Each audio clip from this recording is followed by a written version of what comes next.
On today's podcast, we're going to be covering preventing falls, so stay tuned. Welcome to Warehouse Safety Tips. If you're a seasoned vodcast viewer, this vodcast is going to be different from most that you watch. It's based around exactly what the name implies, warehouse safety tips. And since the people in this industry are busy, we know that time is money, so each episode will be as short and to the point as possible.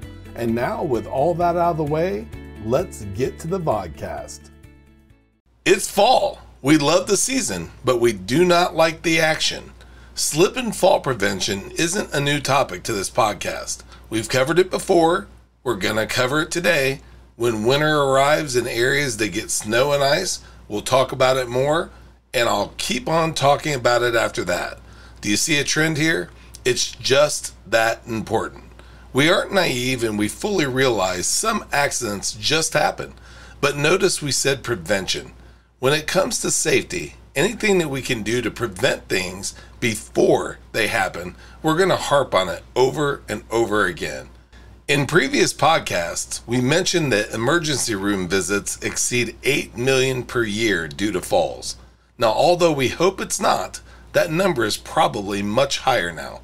And of those falls, approximately 12% are slip and fall accidents. What does that mean for facilities? Of course, the lost safety for its staff, but also lost time and money. And it can be avoided. Once again, prevention. So what can you do to make your facilities safe from slips and falls? Here are several tips to get started.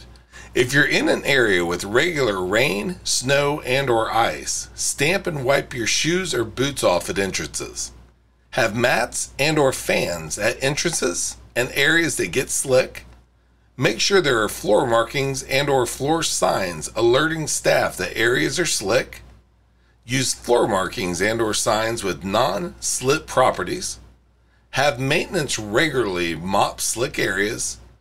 And one of the most important tips of all, if you see an area is wet or slick, alert the proper people and do one or several of the before mentioned tips.